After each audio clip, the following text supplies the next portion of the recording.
Hi, it's Kate Brownfield from ADHD Kids Can Thrive.com. Thank you for listening. My guest today is Jesse J. Anderson.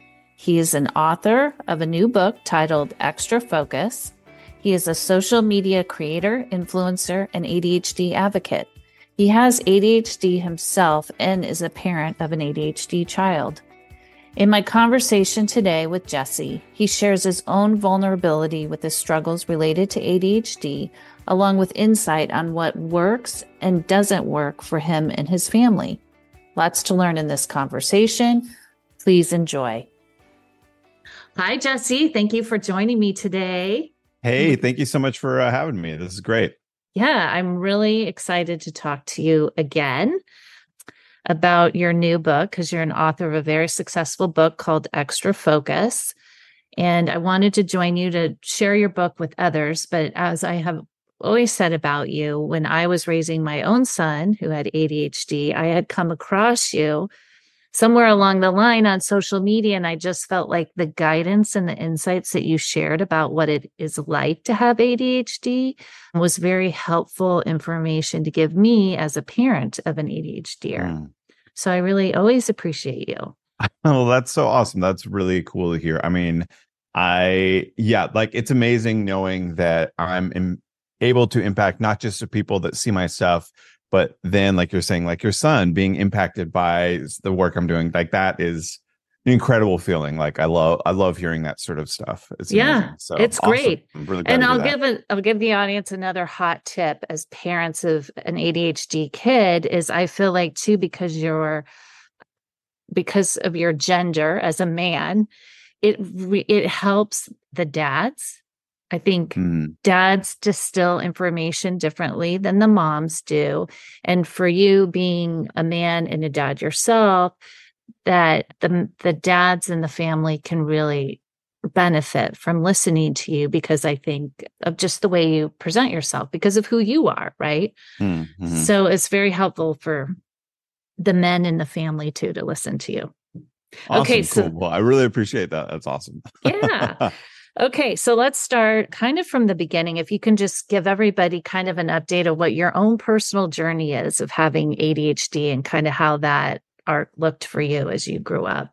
Totally. Yeah. So I was definitely was not ever diagnosed as a kid. I never even heard it mentioned as like a thought. And part of that I think was because I wasn't super hyperactive. I did have some hyperactive symptoms, but I wasn't like running in circles in class. But what I did see very consistently, like every report card was saying, has all this great potential that he's not following through on, or like always late, messy handwriting, messy desk, like everything's always late all the time.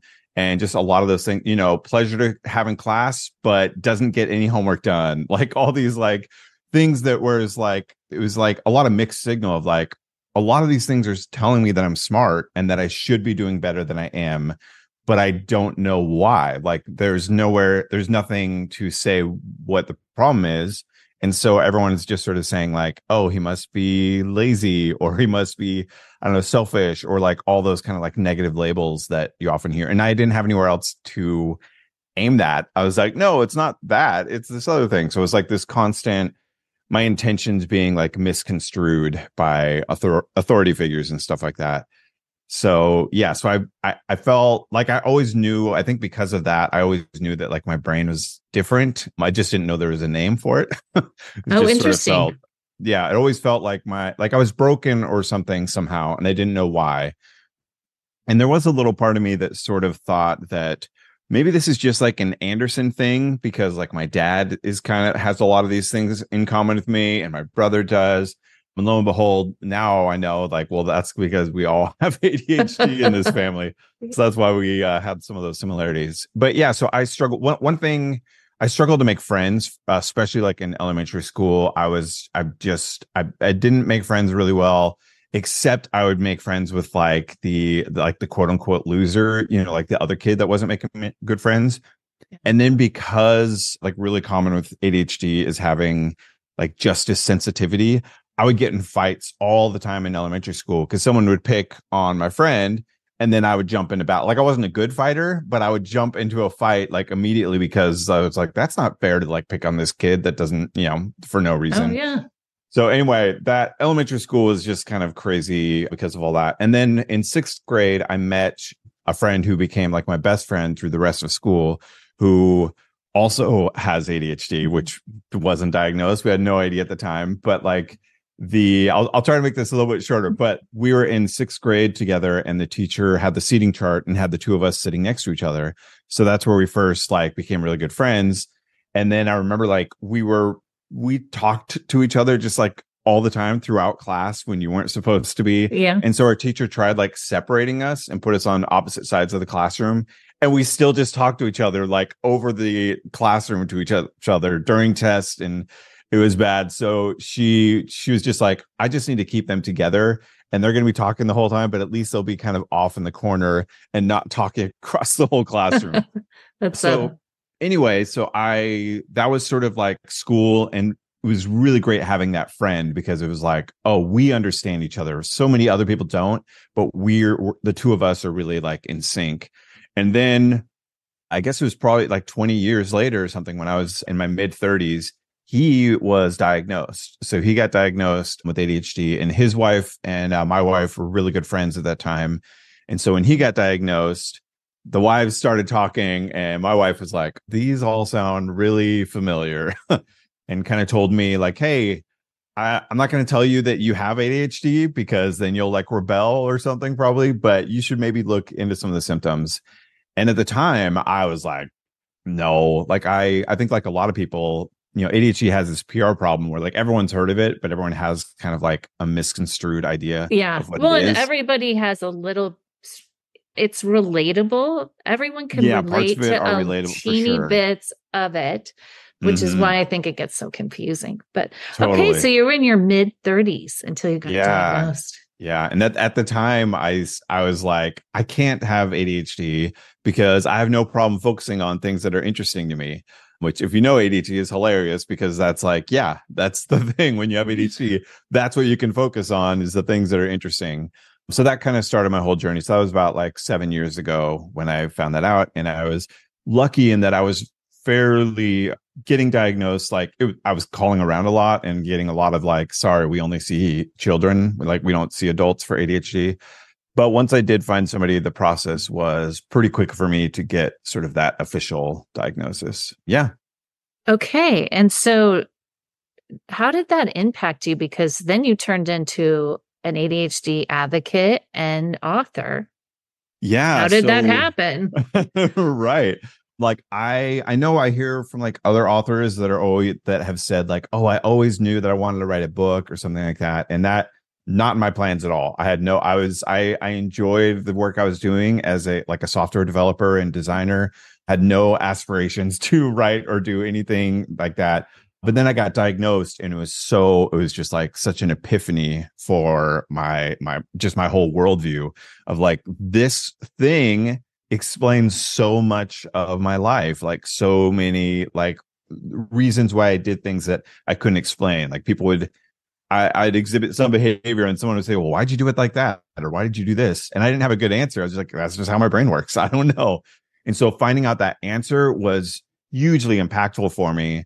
And at the time, like when I got diagnosed, I just sort of became a student of my own brain. I was like, I'm going to learn everything I can about this. And there wasn't a ton of resources at the time. There was like the book by Edward Hallowell, but it was like 20 years of the whole time. Great book, Driven to Distraction, but it was like 20 years old at that time. And so there was some stuff that was out of date. So Jessica McCabe had like just started her How to ADHD channel, which is great and I highly recommend, but there really wasn't a lot of content available. And so I was just like desperately kind of trying to find anything I could about ADHD to learn just for myself. I was just trying to learn about my own brain. And then I think it was like within a year of when I got diagnosed, my daughter ended up getting diagnosed as well. So then that was even more like, oh, we really want to learn this. Oh, and there's a great lecture series by Dr. Russell Barkley. That was another thing that was like one of those early, really helped me understand ADHD a lot better. But yeah, so for a few years, it was just like trying to learn about ADHD because it's learning about me. Like, it's not just like, a hobby that's interesting for a little bit. It's like, this is going to be useful for the rest of my life because this is how my brain works Yeah. and how my daughter's brain works Right. and all of that. And so, yeah, so that was what happened when I got diagnosed. And that was probably for a few years. And then about 3 years ago, because like, I don't know why I did this, but there was a writing challenge online where it was like, hey, sign up for this challenge and write an essay every day for 30 days. And so for some reason, I thought that sounded fun. Like part of my brain always loves a good challenge like that, I think. Interesting. Yeah. Yeah. So I Like the signed up. game, they gamified it. Yes, exactly. Because like because that's the sort of thing that would be like in school, it'd be like, oh, that sounds awful. Never would want to do that. But somehow there was like this challenge of it, the game of it, and there was like community. So everyone was sort of doing it together, which really helped a lot. But yeah, so I signed up for the challenge and I had different topics I was going to write about. Like I mentioned, I'm a designer. So I was like, oh, I could write some things about design. And they definitely have a few things about ADHD I want to say. So I had all these different topics and I wrote like 2 or 3 things about ADHD. And I was like, oh, this is all I want to write about. Forget the other topics. I'm just going to write about ADHD the whole time. And that really kind of sparked it. And then at the same time, like halfway through that challenge, I started my newsletter because a lot of other people in the challenge were like other kind of entrepreneur types that said, hey, you should start a newsletter. And I was like, sure, why not? I'll kind of do that too. And that really sort of sparked what the last 3 years have looked like of just like writing content online, like sharing about ADHD. And then like what I think I'm probably mostly kind of known for is just like making lots of like self-deprecating jokes a little bit about what it's like living with ADHD. So sort of like little meme tweets and things like that. Yeah, so that you make kinda, it very relatable. Yeah, You have a what very people say. good way of making it relatable. Right. I feel like I get a lot of feedback that's like I feel both seen and attacked in like a joking sort of way because it's like I feel like I've been able to kind of like I said, kind of self-deprecating, like openly be vulnerable about my own struggles in sort of a humorous way that other people really relate to, because I think it's so uncommon to talk about that stuff openly. And so I think it's really like sort of connected with people, which has been awesome. And I feel really lucky that I happen to have a voice that is working to really help people understand ADHD better.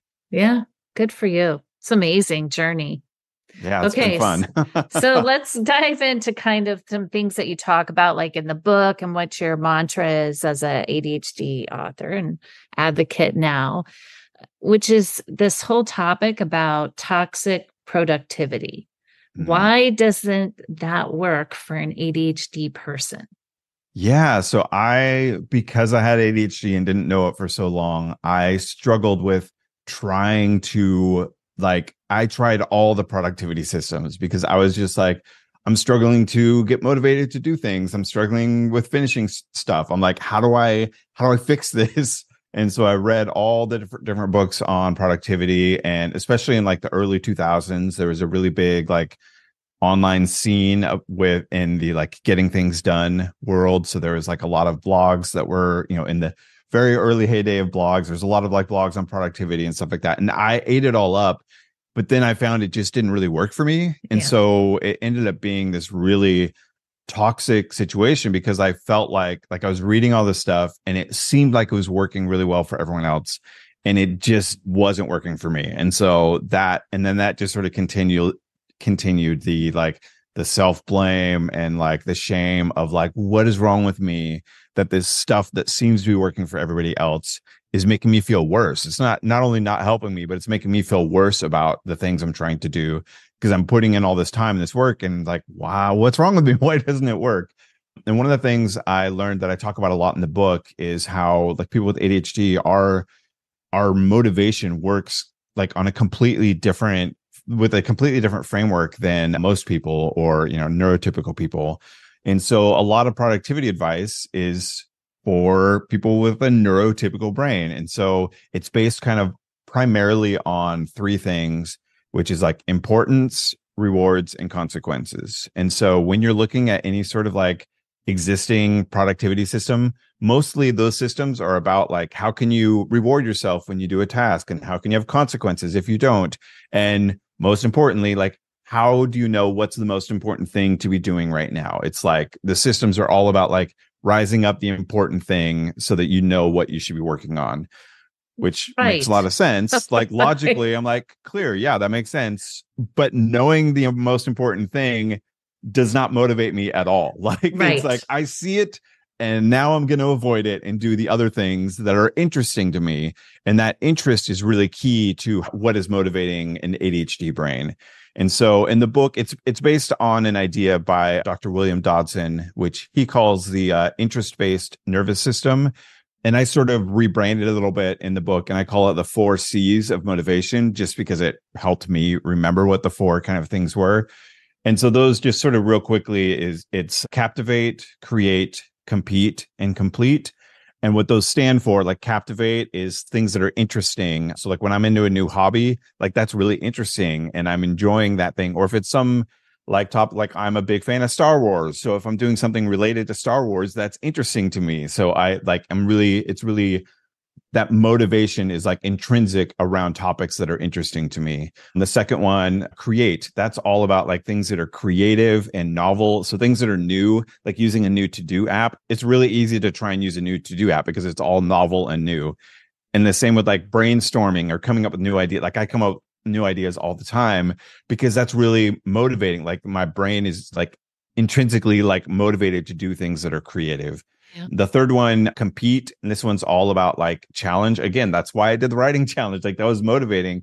There is like, it's kind of a challenge in that Goldilocks zone where it's like, it's not so hard that it feels impossible because then I might shut down, but it's like right on that edge where it's like, this is like it's almost like a puzzle of getting something done. And that feels fun. Like it's sort of like if someone ever tells me like, oh, you can't do that, that's not possible. Like, yeah, right. That now like everything within my being wants to prove you wrong and show you that it is possible. Like there's something about that challenge that I just kind of want to rise up to. So that's captivate, create, compete, and then the final one, complete. And that's all about due dates, deadlines, that like urgency. The classic example is, when a teacher gave me an assignment and said, hey, this paper is due in 2 months. I ignored it for, 1 month, 29 days. And then that very last, like the night before, I frantically, now it's urgent and I know it's got to be complete the next day. So that urgency shows up and the motivation kind of shows up with it. And so then I would just frantically work the night before on that paper. And that was like basically every paper I did in school was written the night before it was due, because that's when that motivation showed up for me. So yeah, so that's kind of the neurotypical motivation, primarily that importance rewards consequences. Whereas with ADHD, it's primarily those 4 C's: the captivate, create, compete, and complete. Yeah. Okay. So I love that. And I loved reading about that because I think as parents with kids who are in school, which is what their main livelihood is, right, until they're at least 18, is like these kind of 4 C's, I feel like can help reframe it for parents to help their child. I mean, I wish teachers would kind of embrace this kind of thinking too, because it probably help more kids than just the ADHD kids. Totally. Yeah. Right. On how to like get through, how to make academics a little bit more doable. Yeah. I had like a couple thoughts on that. Like one, I had a math teacher in junior high who, I don't know if she knew anything about ADHD, but she could see how my brain worked differently. And what she did was she would give me like kind of like a mini workbook that I could work on ahead of time. And if I finished it, then she had like all these like different math based challenges and things like that. And she knew that like excited my brain. Like I enjoyed like trying to solve puzzles and stuff like that. And so and she also saw like the thing I had all through school is like I would ace my tests and then I just wouldn't do any homework because the homework, I couldn't get myself to do it. And so I'd end up with like C's and D's in a lot of classes. Would you get penalized for not doing the homework? Yeah, they would say like the homework is 40% of your grade. Yeah, so, okay, because that's the way it is still to this day, which is works against kids. Yeah. Okay, so it would hurt your grade, your overall grade. Yes, yeah, but luckily for me, and I know not everyone with ADHD is this way, but I tests I think felt again like a challenge, like a puzzle, and so I like all through, I mean, it was a little different in college, then it got challenging, but like all through like elementary through high school, I basically got an A, like 100% on almost every test I took, because that was just that, for whatever reason, that was easy for me. And so because of that, I think I kind of was able to, like, I was never failing a class. I was like always skating by enough because I was testing really well. But like you mentioned, like the 4 C's for like parents, like, yeah, I use that all the time for my kids because I'm seeing them, deal with the same challenge I did, like trying to encourage my daughter to do her math homework is hard work. But I bring in the 4 C's to really help, help encourage her brain to find the motivation to get stuff done. And so we're always going through like, how can we make this creative? And so like that one is particular because like the creativity and the novelty, like you can do really little things that make it more novel. That isn't going to work every time. But so one thing we'll do is like, ooh, on this page, let's start backwards and skip every other problem. And that's just like enough of that novelty that sort of like makes it a little bit more interesting. And that's something like, it's not going to work like 5 times in a row, but it might work tonight and maybe tomorrow. And then it might work again in like 3 weeks. And it's all about kind of finding like different creative ways to make it a little bit more interesting rather than just like staring at problem number 1 for forever.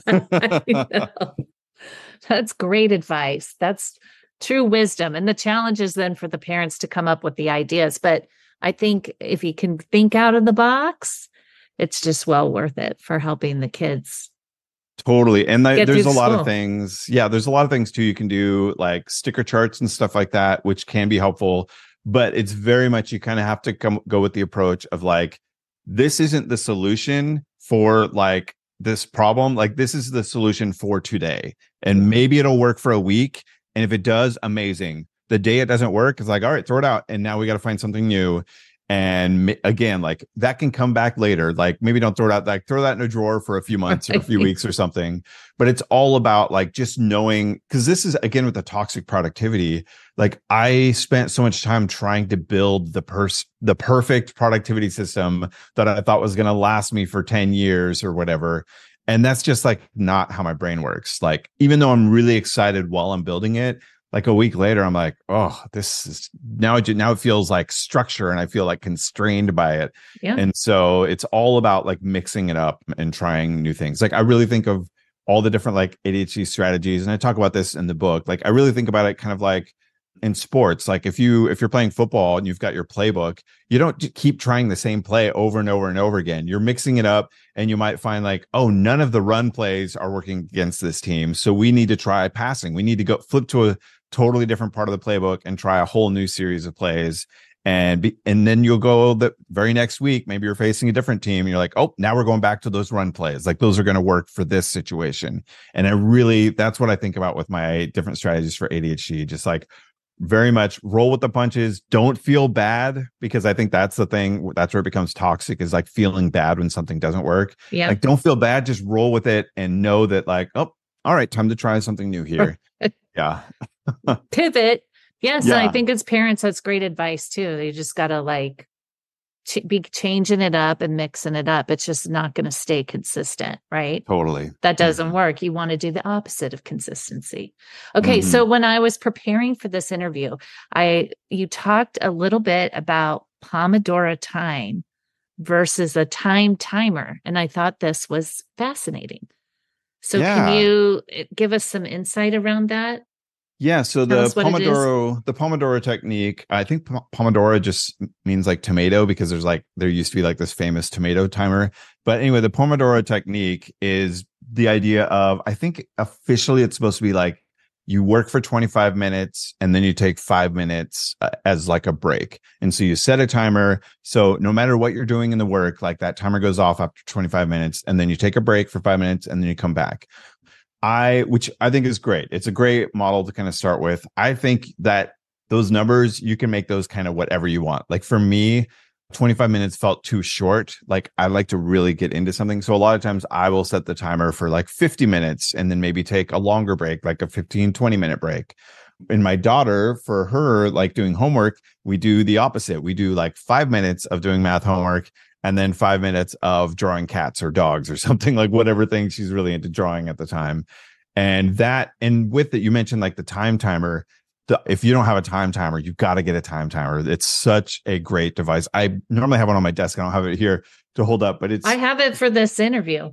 Oh, perfect. Yeah. So the great thing about a time timer is like the ADHD brain, I think, really struggles to perceive time. Right. Like it just feels like it's just so amorphous. And it's like, I have no idea how much time has passed. Estimating time is really, really difficult. But with the time timer and other visual timers like it gives you a physical representation of time. It's not just a hand moving, but like you saw when you held it up, like it shows you like a piece of pie that's shrinking over time. Yeah. And that is so helpful for people with ADHD to be able to like have something visual represent, like a physical representation of the passing of time. And so I'm like I said, I normally have it on my desk because I'm using it all the time. I'm always having timers going, because otherwise, like I'll start working on something and I don't know if I'm going to work on it for 10 minutes or like 6 hours, and I won't know until like I break away and I'm like, oh, how much time passed? So do you use both strategies? So I sort of use them in combination a lot. Yeah. Like I'll use the visual timer to help me kind of track the time passing, the 20 minutes, 50 minutes, whatever it is. And then the break I find is really helpful. Although I will sometimes, now that like sometimes I'll decide to not do a break. Like if I'm really into something, like I still like the timer because it causes me to like pause and reflect. And so like the timer goes off and I take a moment, like, is this what I should be doing? Like, is this what I want to be doing with my time right now? Like take this moment. Do I want to continue this, or is there something else I could go do instead? And then just because otherwise I'll spend 6 hours and then get to the end of 6 hours and look back and be like, why did I spend 6 hours doing that? That is not where I wish my time had gone. So having like that visual timer to sort of remind me to take breaks or just reflect on if this is where I want to be spending my time. Okay. Interesting. Okay. Good advice. All right. So awesome. Jesse, as we wrap up, it's primarily parents who are listening or educators or people who support kids with ADHD. What kind of wisdom would you have for those parents? Yeah, I mean, I think the biggest, most important thing that any sort of like authority figure can do for a child with ADHD is just encouragement, positivity. Like it's not based on a study, but there's like an estimate by, I think it was a Harvard professor, that the kids with ADHD hear like 20,000 more negative messages than their peers by the age of 10. And I lived that. Like that number doesn't sound surprising to me. Like it's just so much of the like, hurry up, are you done yet? Why'd you do it like that? There's just so much of that like negativity that's happening a lot. And so anytime you do get that positive reinforcement, it's like rocket fuel, and it's like, or like like a life preserver. It's like so impactful. And I know like if someone tells me like, oh, wow, Jesse, you're doing such a good job at this thing over here. Well, man, do I want to do even better at that thing? Like that is so like that positive energy. I'm like, yeah, I am doing good at that. And I want to do even better. Like it's really encouraging. And one thing sort of related with that, I think it's really tempting as a parent when like a child with ADHD like is doing an activity and they forget one thing. It's really tempting to want to point out the thing like, oh, you almost did everything. You just missed this one little thing. But then that's all they're going to take away. All they hear is, I didn't do the thing right again. Like it becomes, even if everything else they're saying is positive, it becomes this really kind of negative takeaway. So unless it's like it really matters, I highly encourage like let the thing go. Just sort of let the thing go and give them that positive reinforcement, that positive encouragement, because that's going to make them want to like feel better, get that positive energy that they're not getting enough of, and make them want to do the thing again and again. So that's what I'd love to leave kind of parents and other authority figures with, of how to really encourage kids with ADHD. Yeah, it's great. Thank you, Jesse. Awesome. Thank you so much. This was another great conversation. Yeah, it was great. Thank you.